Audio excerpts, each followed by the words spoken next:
Thank you very much. This is my first time ever in Madrid, and what an amazing place.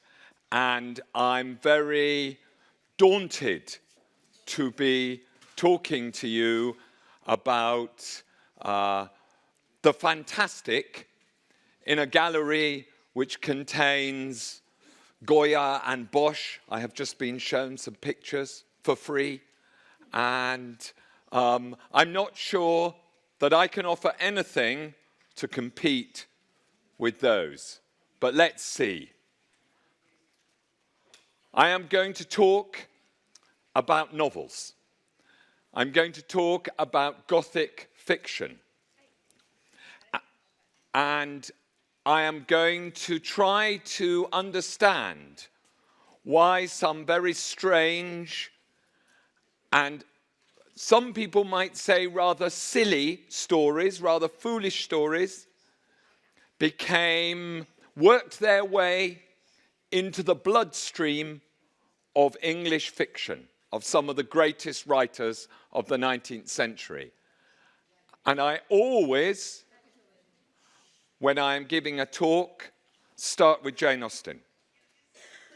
Whatever the talk is about, I always start with Jane Austen. Okay? And this is an extract from Jane Austen's novel Northanger Abbey. And it was published after her death. She died in 1817. It was published in 1818. But she wrote it much earlier, in the 1790s. And she wrote it in order to satirize the fiction that was fashionable at that time, Gothic novels. In this novel, the heroine, who is called Catherine, is obsessed with Gothic novels. She reads them all the time, and she makes the mistake of thinking that life might be like a Gothic novel.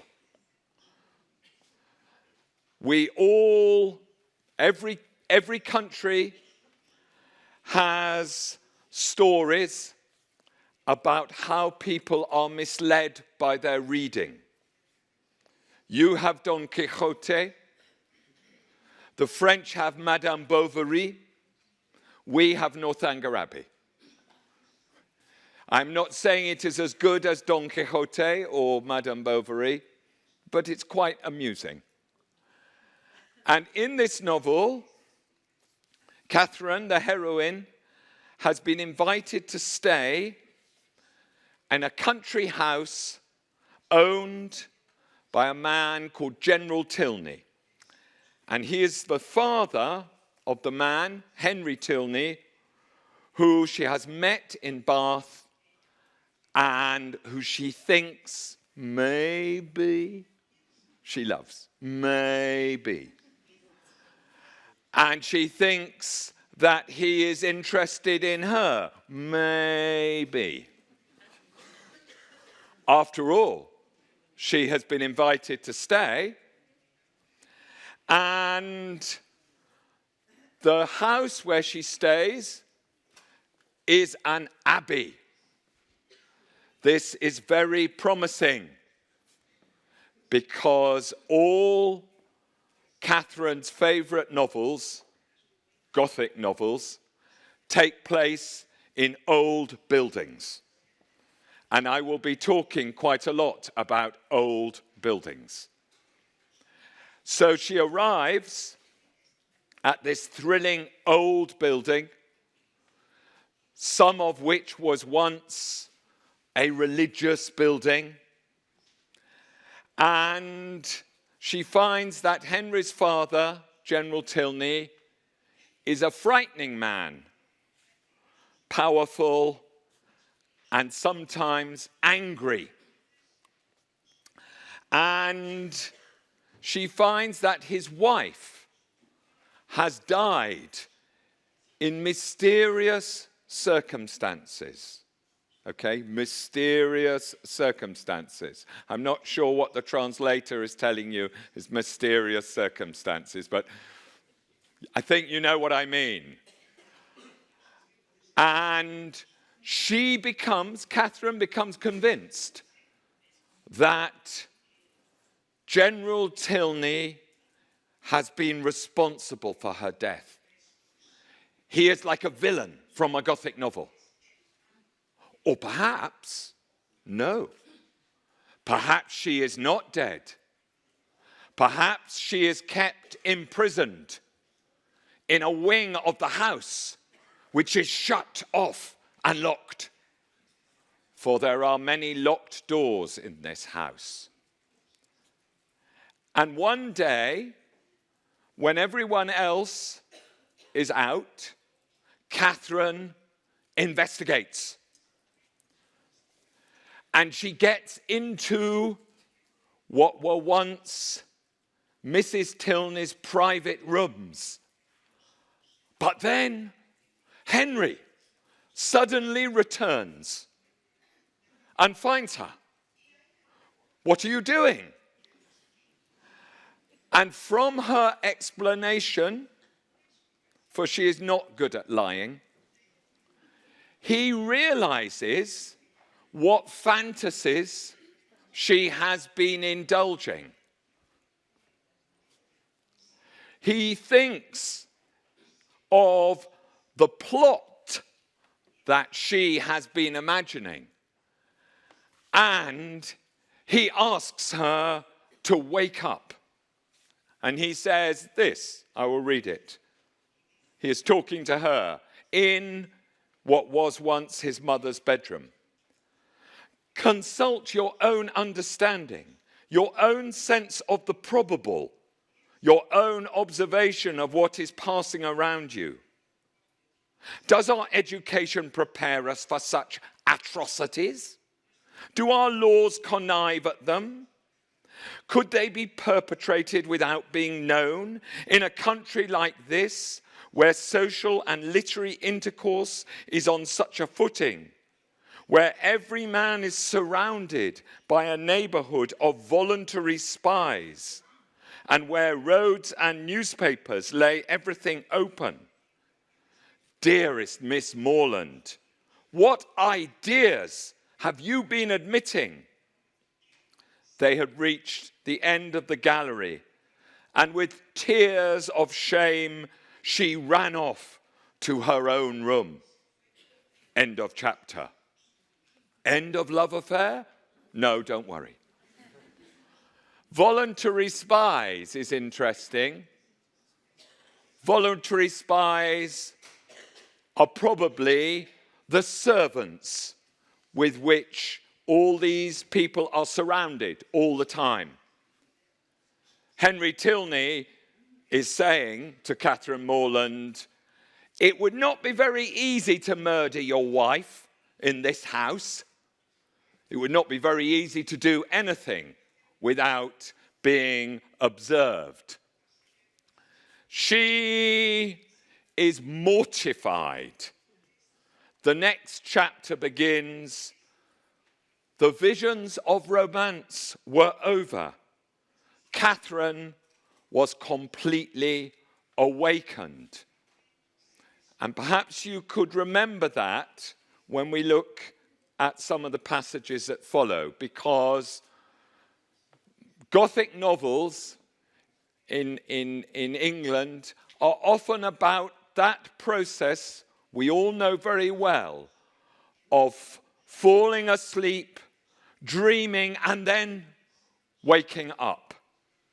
And in Northanger Abbey, Catherine often goes to sleep at the end of one chapter with strange ideas in her head, but then wakes up to reality in the next chapter.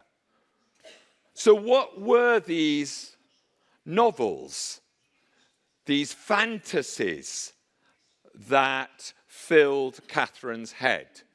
Where did they come from?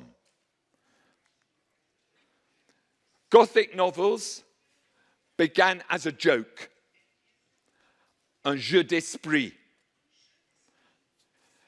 This is the title page of the first edition of the first English Gothic novel, published on Christmas Eve, 1764. It says 1765. Oh, sorry, but that is not right. And you will see that it pretends to be a rediscovered old object, the castle of Otranto, a story translated by William Marshall Gent from the original Italian of Onufrio Muralto, canon of the Church of St. Nicholas in Otranto. None of this is all untrue. This is all a fiction. The novel was in fact written by a man called Horace Walpole. His father had been the Prime Minister of Britain, the first and longest serving Prime Minister of Britain, Sir Robert Walpole. And it was not an old book. It was written by a man who was very educated and very modern. But it presented itself as a fragment of antiquity. In the second edition, the title page declared it to be not a story, but, as it is here, but a Gothic story. The Castle of Otranto, a Gothic story. The first time the word Gothic was ever used to describe a narrative, a novel. And Gothic, when Walpole used the word in the mid-18th century, Gothic meant barbarous, barbaric, uncivilized. And when he used it for his story, he was deliberately using a word which was often used to condemn things as being uncivilized. It is a story of a tyrannical prince, Manfred, who has been cursed as a usurper and who, like many tyrants in Gothic novels, is driven by his lust for a young woman. The young woman is due to marry his son, his only son. But on the day of the marriage, a giant helmet, I warn you, this is not a realistic story, a giant helmet falls from the sky and crushes his son to death. Good. Now Manfred can marry Isabella, who was going to marry his son. And much of the novel consists of his pursuit of Isabella through caverns and secret passageways. There are always caverns and secret passageways in Gothic novels. In this, the first Gothic novel, there are ghosts and supernatural phenomena. And Manfred is haunted by the spirits of the past. In the opening of the novel, in the very first chapter, when he reveals his design of marrying the young woman who was to have married his son and getting rid of his own wife, he'll divorce her and send her to a nunnery, of course. One of the portraits in the gallery comes to life, and his grandfather steps out of the portrait to warn him against this action. Okay? So It is, if you have read Stephen King novels, perhaps you're beginning to realize the territory we're in and where Stephen King got it from. So there are many supernatural occurrences in this novel, and the characters are always worried about the supernatural. They are haunted by apprehensions. And here is a dialogue between Bianca, who is a servant. All servants in Gothic novels are very, very superstitious. And her mistress, who is called Matilda, who is Manfred's daughter. But he has renounced her because she is not a son. And they are in the castle. And you will know that if you spend the night in a castle, I can see many of you have done this. If you spend the night in a castle, you start hearing things. Blessed Mary, said Bianca, starting. There it is again. Dear madam, do you hear nothing? This castle is certainly haunted. Peace, said Matilda, and listen. I did think I heard a voice, but it must be fancy. Your terrors, I suppose, have infected me. Indeed, madam, said Bianca, half weeping with agony. I am sure I heard a voice. Does anybody lie in the chamber beneath? Said the princess. Nobody has dared to lie there, answered Bianca, since the great astrologer that was your brother's tutor drowned himself. You are right to laugh, because Walpole is always on the edge between terror and laughter. Yes? This book was taken very seriously by many of the first readers, and some of the very first readers even believed it was truly an old tale. But Walpole was having a very elaborate and sophisticated joke. He loved medieval ruins. He loved old buildings. He especially loved castles and medieval buildings. He loved them so much, he made himself one. This is in London. Incredibile. It is, it's in London. You can go on the tube train to see it. It is called Strawberry Hill. Strawberry Hill, okay? It is a good name, yes? Strawberry Hill. What's the Spanish for strawberry? Fresa. Fresca, okay. Okay. Well, I'm getting it wrong, am I? I'm getting it wrong. Okay, but Strawberry Hill, you understand. He did not make up the name. He found it in an old property deed. And now on the railway network, it is called Strawberry Hill because Walpole invented it.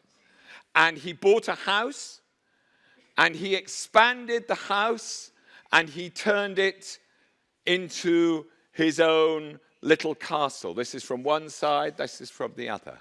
Not a little castle, actually. Quite big. Only one man lived in it, him and his servants.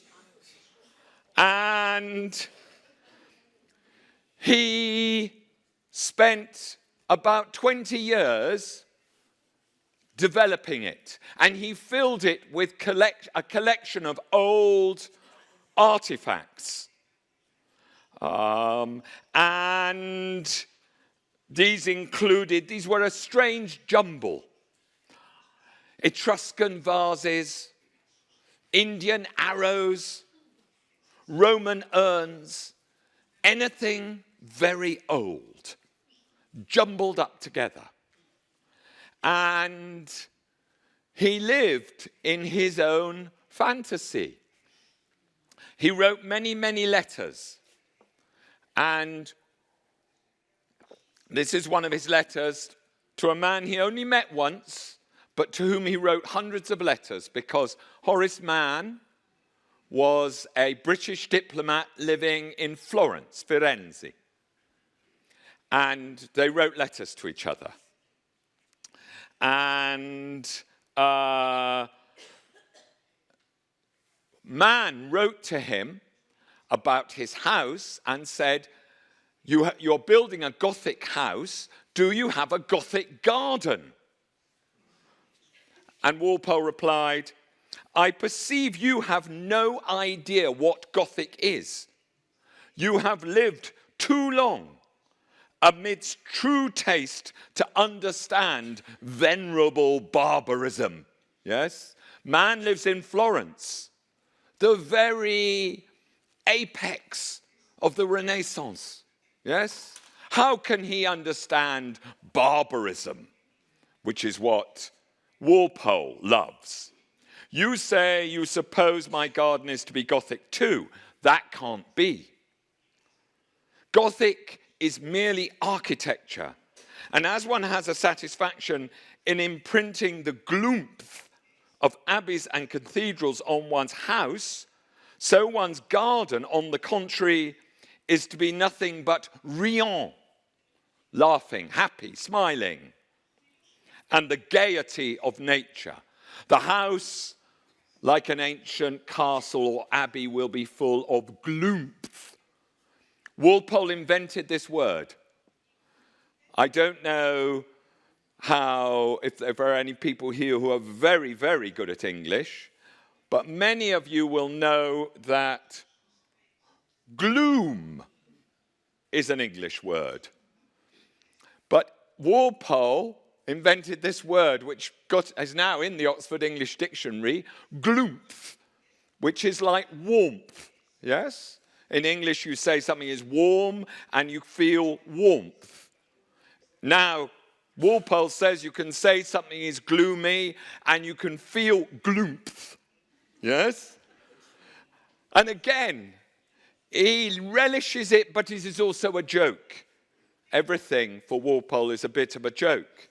And his architectural Gothic fantasy was very, very elaborate. This is the gallery at Strawberry Hill, recently restored. Fantastic, yes? Fantastic. This is his home. And you will see, in imitation of a medieval fan-vaulted ceiling, he has this ceiling here. It is made of papier-mâché. Yes? It is all a stage set. It is all a pretense. And he expects you to know that. Here is the library. Yes? And those wonderful Gothic bookcases made in imitation of some medieval religious building, but to contain his books. Walpole's house became celebrated. People could go to visit it. You can visit it now. But in his own day, you could visit it. It was open from 10 o'clock, from 10 o'clock in the morning, from May to September, and you could go round it. There was no charge. And in his own lifetime, more than 10,000 people visited his house. Yes? And he wrote his own guide to the house. And he had his own printing press to produce these novels and guides. Yes? It's a good thing he inherited plenty of money. So this was the original Gothic fantasy. And from the man who wrote the original Gothic novel. And as I said, something of a joke, an elaborate, expensive joke. But the next person who really took this up was not joking at all. And this was Anne Radcliffe in the 1790s, some 20 or 30 years after Walpole, who made this new genre of fiction, the Gothic novel, not just hugely popular, but actually respectable. And this is the reason, I think, why Jane Austen wanted to satirize it.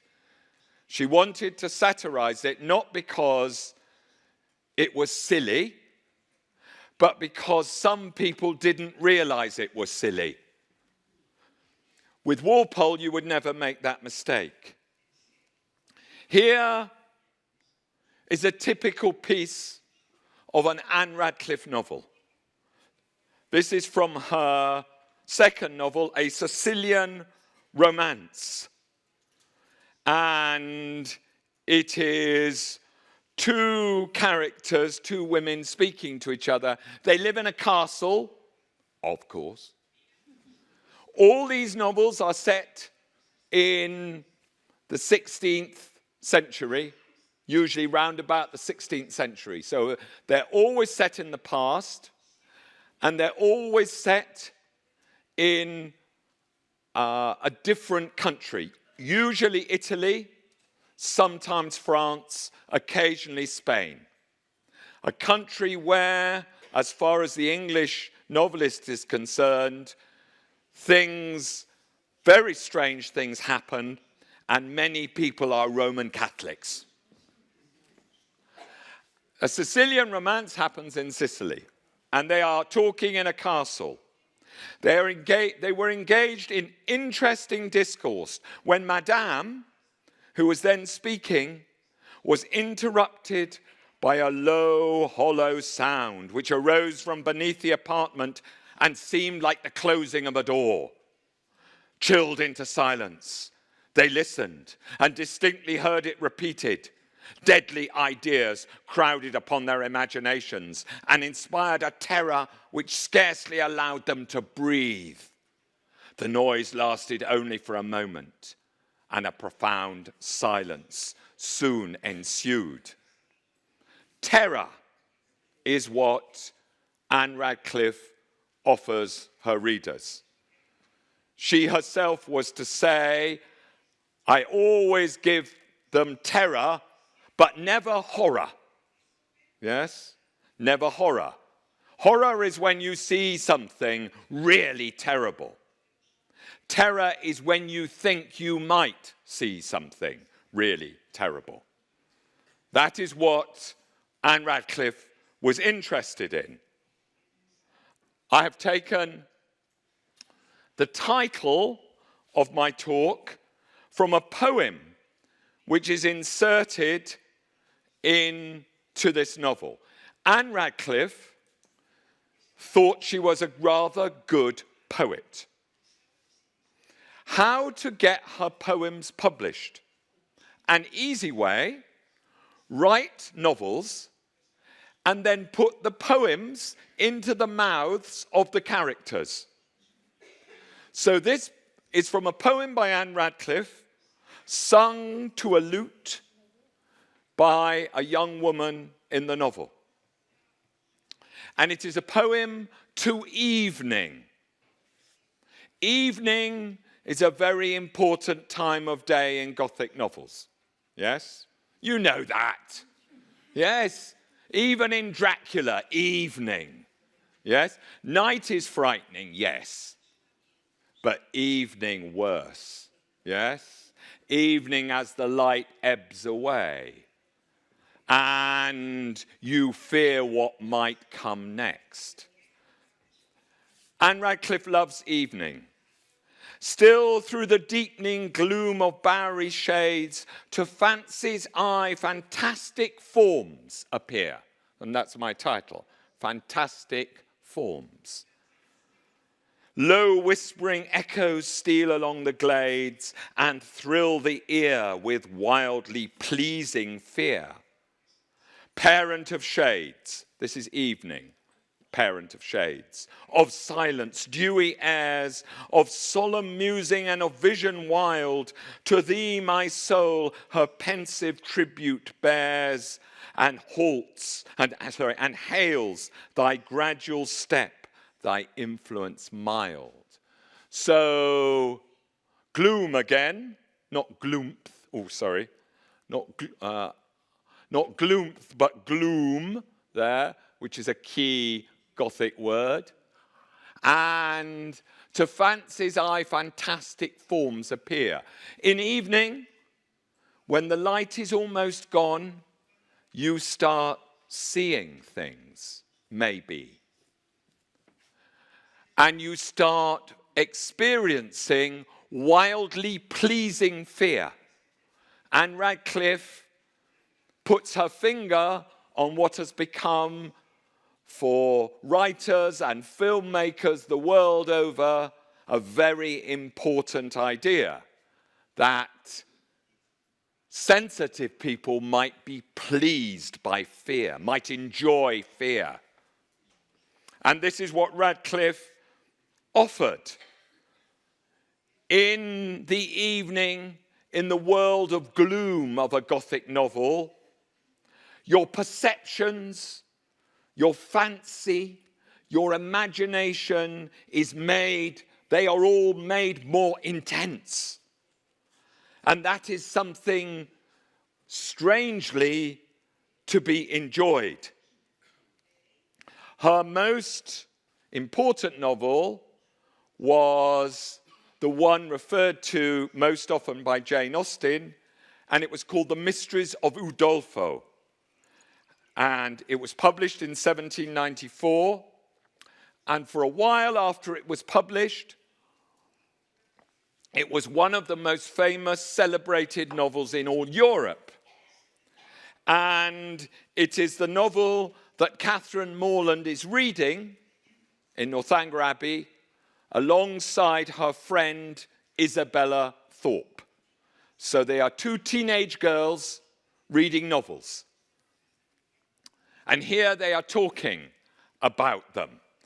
And Isabella has gone further in the novel. Have you gone on with Udolpho, says Isabella.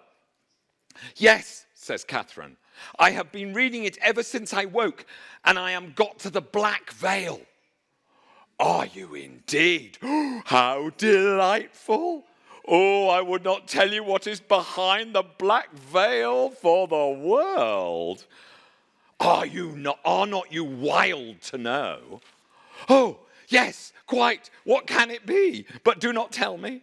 I would not be told upon any account. I know, it must be a skeleton. I'm sure it is Laurentina's skeleton. Oh, I'm delighted with the book. I should like to spend my whole life in reading it. It's like, she's a teenager, yes? I would like to spend my whole life in reading. That's what, teenagers, okay. I assure you, if it had not been to meet you, I would not have come away from it for all the world. Dear creature, how much I'm obliged to you. And when you have finished Udolpho, we will read The Italian together, also by Anne Radcliffe. And I have made out a list of 10 or 12 more of the same kind for you. Lots of exclamation marks. They're teenagers. Yes. Here is the title page of The Mysteries of Udolpho. And you'll see interspersed with some pieces of poetry. And you'll also see the subtitle, a romance. And you might remember that word. I've used it several times already. Her earlier novel was called A Sicilian Romance. And do you remember at the beginning of the lecture, this is a test? I'm joking, it's not a test. Do you remember me saying that when Catherine realized how foolish she had been, it said in the novel, the visions of romance were over.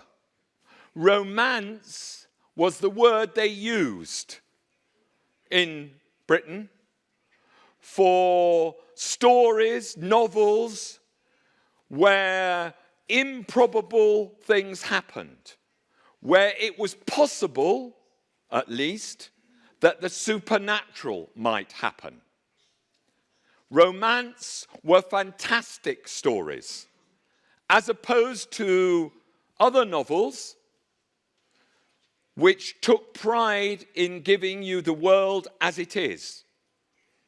So the key word for 18th century novels, written at the same time as Walpole and Radcliffe were writing, was probability. They were stories about real people in real places. Not princes, not Italy, not ghosts, not nuns. We will come to nuns. So these are romances. All Radcliffe's novels have the same elements. This one takes its name, Udolpho, from a castle in the Apennines. And into this castle, ruled by the dark, Byronic Count Montoni. Emily, our heroine, is taken. Will she survive? Will she preserve her virginity? Yes, she will.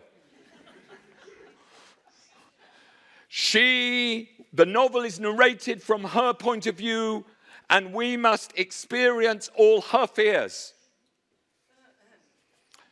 And in the castle, she thinks she sees things, she thinks she hears things. Remember Catherine Morland waking up, waking up at the beginning of a new chapter. Here, this happens all the time in the Mysteries of Udolpho. Here is a typical example. She almost fancied she saw shapes flit past her curtains and glide into the remote obscurity of her chamber. The castle clock struck 1 before she closed her eyes to sleep. New chapter. And Anne Radcliffe introduced this new fashion, which then was followed by lots of other writers. George Eliot, for instance, always does this, of having an epigraph at the beginning of a chapter.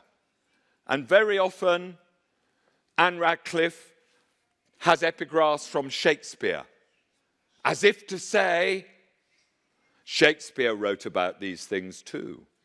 He had ghosts, so why not me? You will be unsurprised to hear that the play she quotes most often in her novels is,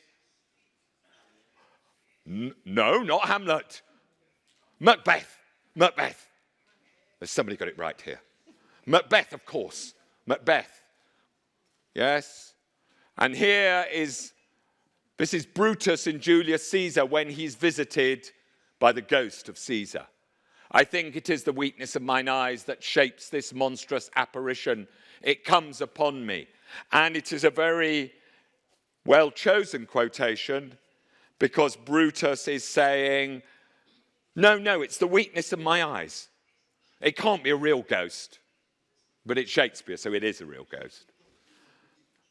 And then daylight dispelled from Emily's mind the glooms of superstition, but not those of apprehension. And this is Anne Radcliffe's favourite word, apprehension. And apprehension is a state of worry, but it's a state of heightened sensitivity. All your faculties are abuzz. Yes? And apprehension is something that only happens to very clever, imaginative people. And the process in a Radcliffe novel is fulfilled over and over again. Apprehension, terror, and then rationalization. You realize it wasn't a ghost after all. And just because I thought you would want to know about it, here is the veil. Here is the veil that Isabella and Catherine were talking about.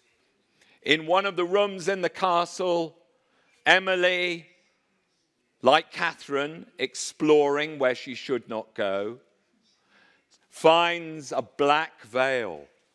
What can be behind it? I mean, filmmakers still use this, don't they? It is primitive but irresistible. She doesn't want to, and she wants to, and she pulls it back. It seemed to conceal a recess of the chamber. She wished, yet dreaded, to lift it, to discover what it veiled. Twice she was withheld by a recollection of the terrible spectacle her daring hand had formerly unveiled in an apartment of the castle, till, suddenly conjecturing that it concealed the body of her murdered aunt, she seized it in a fit of desperation and drew it aside. Beyond appeared a corpse, stretched on a kind of low couch, which was crimsoned with human blood, as was the floor beneath. The features, deformed by death, were ghastly and horrible, and more than one livid wound appeared in the face. Emily, bending over the body, gazed for a moment with an eager, frenzied eye. But in the next, the lamp dropped from her hand. She's always dropping the lamp. The lamp dropped from her hand and she fell senseless at the foot of the couch. End of chapter. Here is the accompanying illustration. The first edition was not illustrated. This is the fourth edition of 1796, which has illustrations. And there is the famous moment. Ah! And the illustrations tell you quite a lot about what goes on. Here's another bit of the novel. Emily is always being led down dark passageways and underground corridors by men with beards who might be friends but might not. Yes? Who is your friend? You never know. Well, if it's a man, you never know. And these are the books. This is the book above all that Catherine is intoxicated by, but that many, many readers were intoxicated by. Here is a bit, again from Northanger Abbey, which shows another influence of Anne Radcliffe in a kind of comical way. Radcliffe was famous for her landscape descriptions. The Apennines, Mount Etna, yes, lots of mountains, lots of gloom, or as we know, Walpole would have said, gloomph. And here is Catherine in Bath, going for a walk. I don't know if any of you have been to Bath. There's a kind of cliff above Bath. And if you walk up there, you can see this very civilized 18th century town laid out geometrically in front of you. But even now, Catherine is thinking of the mysteries of Udolpho. They determined on walking around Beechin Cliff, that noble hill, whose beautiful verdure, that's trees, and hanging coppice render it so striking an object from almost every opening in Bath. I never look at it, said Catherine, as they walked along the side of the river, without thinking of the south of France. You have been abroad then? Said Henry, a little surprised. Oh, no. I only mean what I've read about. It always puts me in mind of the country that Emily and her father travelled through in the Mysteries of Udolpho. But you never read novels, I dare say. This joke is actually quite a complicated one, because when she wrote those novels, in France, in Spain, in Italy, Radcliffe had never herself been out of Britain. She based her lengthy natural descriptions, for which she was much admired, entirely on travel books and paintings. Here is a little typical bit from a Sicilian romance.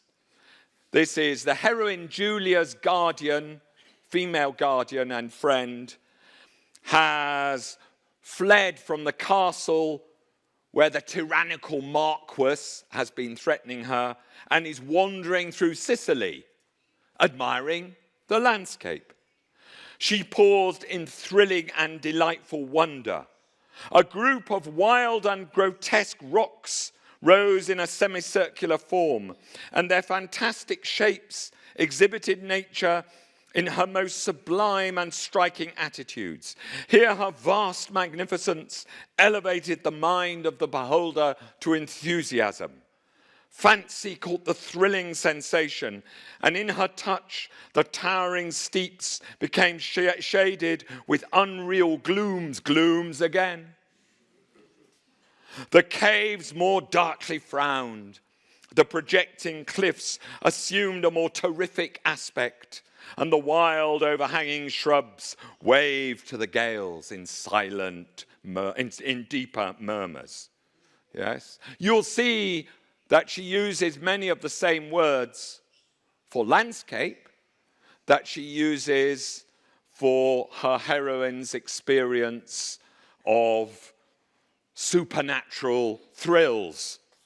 Yes, thrilling, terrific, thrilling again, gloom, enthusiasm. This is all very excitable stuff. And she gets it from travel books. She also gets it from here, from Salvatore Rosa, her favorite painter. And this is a painting by him, Bandits on the Rocky Coast, from the late 1650s. And in the late 18th century, Salvatore Rosa was very fashionable in England. And one of the reasons Anne Radcliffe loved him was for his rugged landscapes, but also he often had banditti. And every Anne Radcliffe novel has banditti in, yes? Even if you're in France, you get banditti. I don't know what they're called in France, but she calls them banditti, yes? And indeed, Count Montoni, who rules the castle of Udolpho, is revealed to be the chief of a group of banditti. And twice in her novels, Anne Radcliffe actually says it was such a scene as if Salvatore had painted it. So she's quite explicit about hoping that her educated readers will recognize this kind of scenery in her books. Now, the extraordinary thing about Anne Radcliffe is that she toyed with the supernatural, but in the end, in all her novels, there is a rational explanation for everything that has seemed supernatural. And her Gothic novels were often referred to as the explained supernatural. And it's what I want to talk about in the last 10 or 15 minutes of this lecture. The explained supernatural and its influence. Because in her own day, many critics mocked her for explaining the supernatural, as if she did not have the courage to write a proper, frightening story with ghosts and omens and supernatural interventions. Writers like Coleridge, and some other romantic poets who used the supernatural in their own poems, read Radcliffe and felt that it was timido, yes? That it was she did not have the courage to go through with the supernatural apprehensions she had aroused. But I think that whether she had courage or not, she was doing something quite important, which other writers have, as I will show you in a couple of examples, much borrowed from. Because she used the supernatural to excite the imaginations of her heroines, her main characters, and her readers, to show them, to let them thrill to the power of their own fantasy, but then to return them to the world they truly lived in. And I wanted to take a couple of examples of the explained supernatural in the work of much greater writers than Anne Radcliffe, because in some ways it is her gift. It was her gift to later fiction, and it is still her gift, I think. I have one example at the end from the 21st century. Here is a novel, I don't know if it's known in Spain. It's fantastic in every sense. It is a wonderful, wonderful novel, Charlotte Bronte's Villette. It is better than Jane Eyre. Wow, yeah, wow. It's better, even better. It was her last novel, okay? I will tell you very quickly the situation before I read the extracts. The heroine, it is narrated, like Jane Eyre, by the main character. She is called Lucy Snow. She is in her early 20s. She is a mysterious person who keeps secret from you, the reader, many things. She has been very unhappy. We don't know why. She has fallen in love with somebody, maybe. We don't know. She leaves England and goes to a country which we recognize is Belgium, to a city that we recognize as Brussels. And we know that because the author Charlotte Bronte herself went and taught in Brussels. But in Villette, it is not Belgium, it is not Brussels. The country is called La Basse-Cour, and the city is called Villette, little town. Not Brussels, Villette. It is a strange alternative version of a real place. And she goes and teaches in a girls' boarding school, a pensionnat, which is full of secrets and whispers and throbbing sexual passion, scarcely repressed. And part of the school used to be a nunnery. And the school has a garden. And it's also very important, one more thing, Lucy Snow is a very devout Protestant. And at the school, everybody else is a Catholic. And Lucy Snow finds this really strange. And in the school there is a garden with an old pear tree, which used to be in the garden of the nunnery. And beneath the pear tree, set into the grass, is a stone, a flagstone. And a legend grows up amongst these girls, teenage girls again, about this. The legend went, unconfirmed and unaccredited, this is Lucy telling us, but still propagated, that this was the portal of a vault, imprisoning deep beneath that ground on whose surface grass grew and flowers bloomed, the bones of a girl whom a monkish conclave of the drear Middle Ages had there buried alive for some sin against her vow. Her shadow it was that tremblers had feared through long generations after her poor frame was dust. Her black robe and white veil that for timid eyes moonlight and shade had mocked as they fluctuated in the night wind through the garden thicket. The ghost of a nun. Romantic rubbish, says Lucy Snow. But then one day, she has retreated to the attic of the garret of the school to read a letter she has been sent by a man that she thinks maybe she loves and who might maybe be interested in her. And she finds this secret place and she hears and sees something. Most surely and certainly I heard, as it seemed, a stealthy foot on that floor, a sort of gliding out from the direction of the black recess haunted by the malefactor cloaks. I turned. My light was dim. The room was long, but as I live, I saw in the middle of that ghostly chamber a figure, all black and white, the skirts straight, narrow, black, the head bandaged, veiled, white.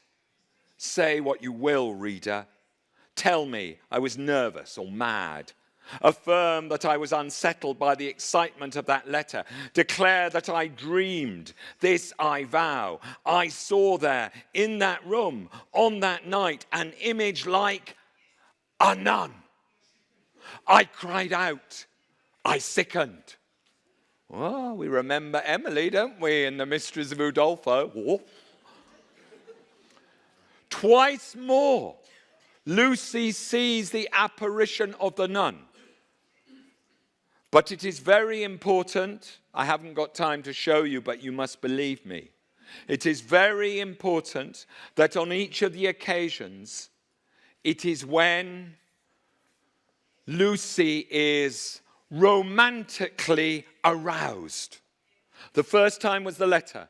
The next time she sees the nun, it is when she is burying her old letters from the man that she once loved but did not really love her back. She is burying them in the garden at night, and she sees the nun again.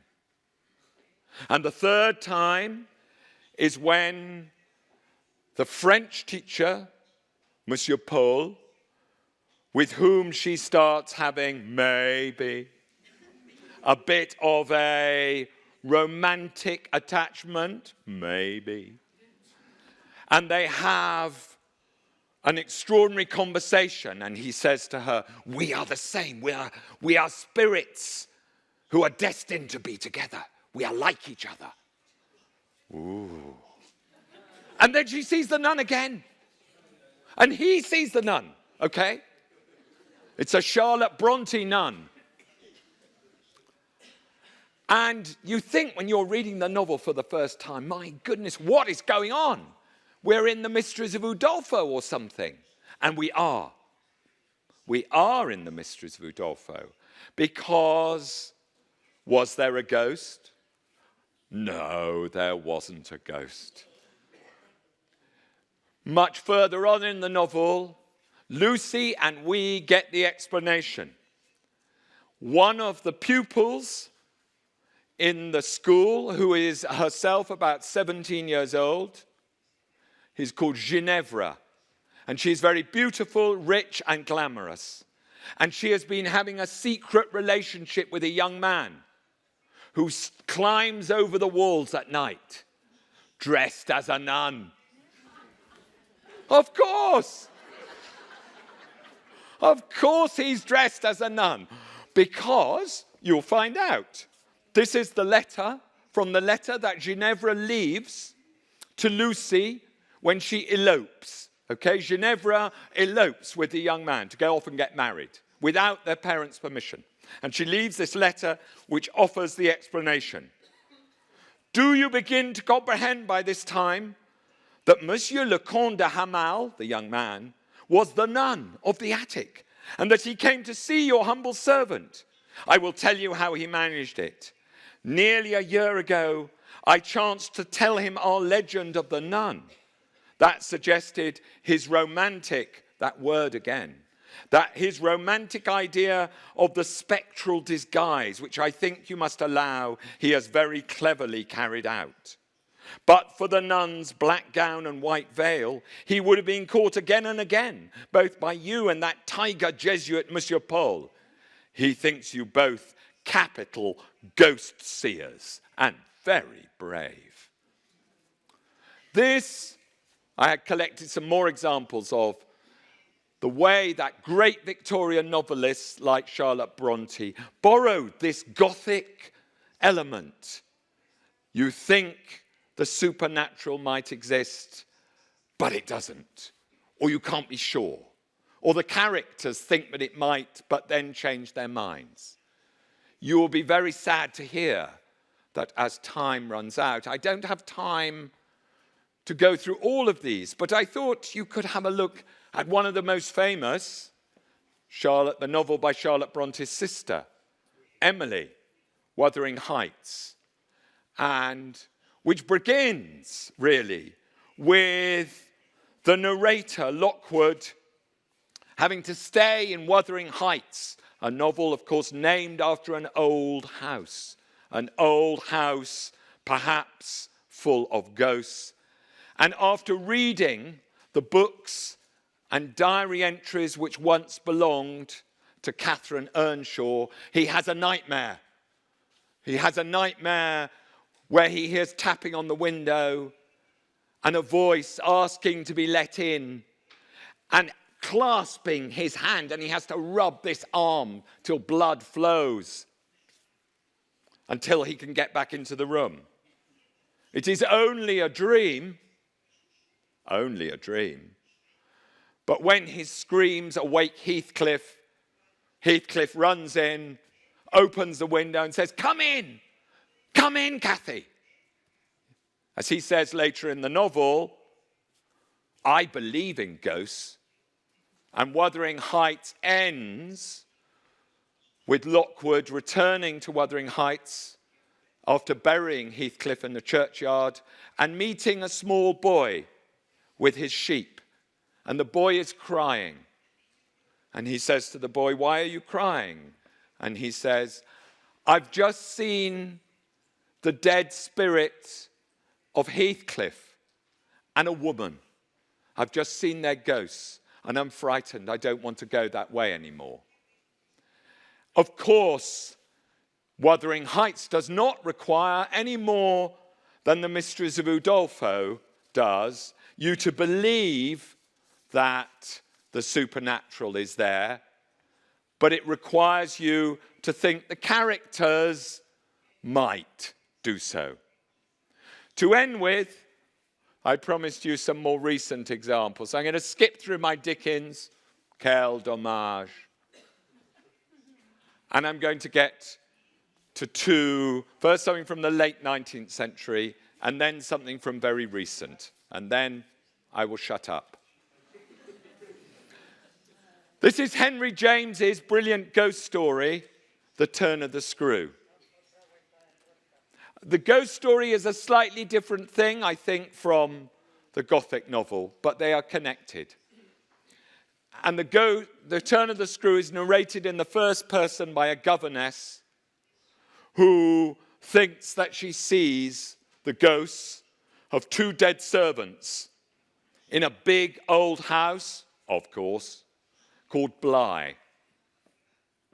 And the first time she sees this man on the top of a tower, she says this: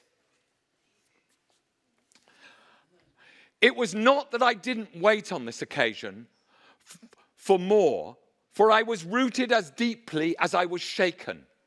Was there a secret at Bly, a mystery of Udolpho, or an insane and unmentionable relative kept in unsuspected confinement?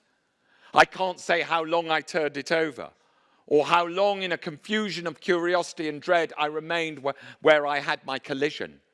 I only recall that when I re-entered the house, darkness had quite closed in. Was there a mystery of Udolpho? Henry James not just Henry James. His narrator, the unnamed woman, knows that in Udolpho all the mysteries are explained. And she also refers to an insane and unmentionable relative kept in unsuspected confinement. That, I'm sure you will all recognize, is Rochester's wife in Jane Eyre, kept up, locked up, so that all the strange events of the novel, which the servants think are to do with ghosts, are explained. He has kept his wife, his mad wife, shut up. Is there an explanation, or is there something really supernatural? Gothic lives on in contemporary literary fiction. This is my last passage. And it comes from near the end of a wonderful novel, I think, by Sarah Waters. I don't know if you've heard of her in Spain. She's very well known in Britain. She's always a runner-up for the Booker Prize. Always a runner-up. And this is a novel set in an old house. The narrator is a man called Faraday, a doctor. He is not superstitious. It is set in the late 1940s, just after the Second World War. All sorts of terrible things have happened, and we are right at the end of the novel. The man living in the house is in an insane asylum, a mental hospital. The woman who owns the house has died. Her daughter has died accidentally in terrible circumstances. She has fallen down the staircase. And there is no one left in the house. And it is almost ruined. But Faraday still has a key. And when he is not working, he goes back to this house and looks around it and wonders about the events that took place there. He refers here to his fellow doctor, Seeley. He is the other doctor in his practice. So many terrible things have happened. The people living in the house became convinced that it was possessed by spirits. What does he think?